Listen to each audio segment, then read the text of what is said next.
नमस्कार दोस्तों, पृथक विचार में आपका स्वागत है। मैं हूं देवेंद्र वर्मा।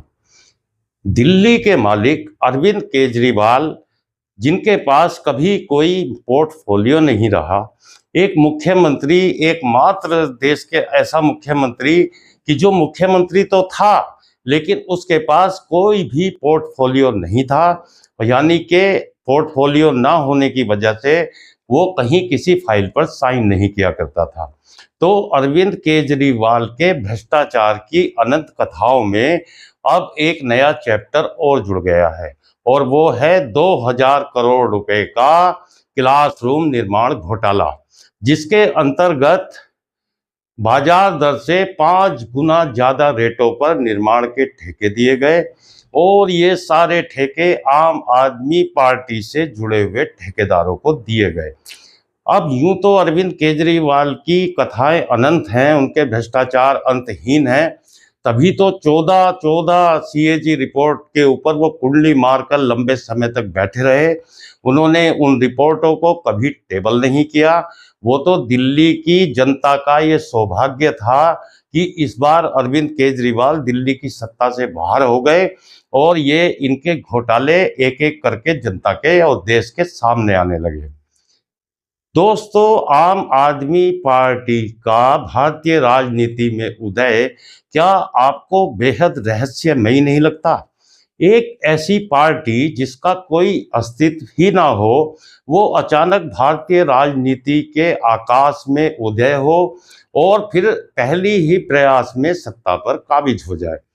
दरअसल अरविंद केजरीवाल को भारत की राजनीति में थोपने के लिए बहुत बड़े पैमाने पर तैयारियां की गई थी। फोर्ड फाउंडेशन और दूसरी विदेशी शक्तियों ने भारत के ऊपर इस पार्टी को अपने हितों के चलते थोपा था, और इसके लिए बहुत सोची समझी रणनीति तैयार की गई थी। इसके ऊपर बहुत बारीकी से काम किया गया था। अचानक एक नेता आता है, वो भ्रष्टाचार विरोध की बात करता है, इंडिया अगेंस्ट करप्शन जैसा एक संगठन बनाकर, और वो अन्ना हजारे जैसे समाज सेवी व्यक्ति की उस समय की लोकप्रियता का फायदा उठाते हुए दिल्ली में आकर अन्ना हजारे को धरने पर बैठा देता है और भारत के बिकाऊ मीडिया को पूरी तरह मैनेज कर लेता है। आप याद कीजिए कि जिस समय ये आंदोलन चल रहा था, उस समय भारत का मीडिया इसको 24 घंटे की कवरेज दे रहा था। यानी भारत का वो मीडिया जो 30 मिनट के समाचार बुलेटिन के बीच में भी 20 मिनट के एडवर्टाइजमेंट घुसेड़ा करता था, उस समय वो इस आंदोलन को 24 घंटे की कवरेज दे रहा था। क्या फ्री में दे रहा था? आप खुद ही सोचकर देखिए कि इस पार्टी का गठन जो इतनी साधारण सी बात लगती है, वो कोई साधारण सी बात है नहीं। क्योंकि भारत के मीडिया को जिस हिसाब से पैसा दिया गया होगा, वो बिल्कुल अकल्पनीय है। हम और आप सोच भी नहीं सकते कि आखिर मीडिया को मैनेज करने के लिए किस तरह पैसा पानी की तरह बहाया गया होगा। और एक सोची समझी रणनीति के तहत अरविंद केजरीवाल को दिल्ली की सत्ता में बैठाने के लिए चुनाव लड़वाया गया, और एक मैनेजमेंट के तहत इनको जितवा भी दिया गया, क्योंकि अरविंद केजरीवाल ने इस तरह की नौटंकियों का सहारा लिया जो भारत की राजनीति में इससे पहले कभी किसी नेता ने नहीं लिया।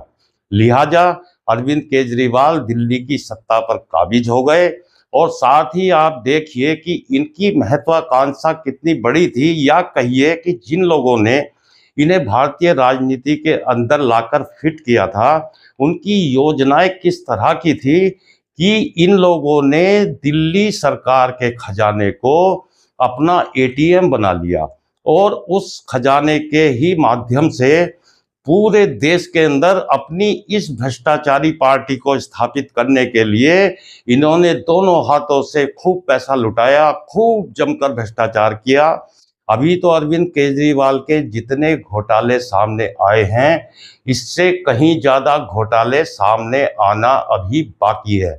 और भारत की न्याय व्यवस्था देखिए, भारत का व्यवस्था देखिए कि हमारे देश के अंदर किसी भी घोटालेबाज नेता को कभी कोई सजा नहीं होती, उनसे कोई रिकवरी नहीं होती। आप देख लीजिए, लालू प्रसाद यादव के ही मामले को ले लीजिए। चारा घोटाला में सजा याफ्ता होने के बावजूद लालू यादव जेल में बहुत थोड़े समय रहे। वो सजा के दौरान अस्पतालों में रहे और अब जमानत पर अनंत काल के लिए छूटकर वापस आ गए हैं और पता नहीं कब तक बाहर रहेंगे, इस बात को भी कोई नहीं बता सकता। लेकिन रिकवरी तो एक पैसे की उनसे भी नहीं हुई। तो भारत के राजनेता घोटाले या भ्रष्टाचार करने से कभी भी जरा घबराते नहीं हैं। उसका मुख्य कारण यही है कि भारत की न्याय व्यवस्था इनको एक तरह से पूरा सपोर्ट करती है, इनको एक तरह से पूरा एक अम्ब्रेला देती है, बचाव के पूरे मौके देती है और रिकवरी तो कभी किसी नेता से होती ही नहीं। तो इसलिए कोई भ्रष्टाचारी भ्रष्टाचार करते वक्त बिल्कुल भी डरता नहीं है।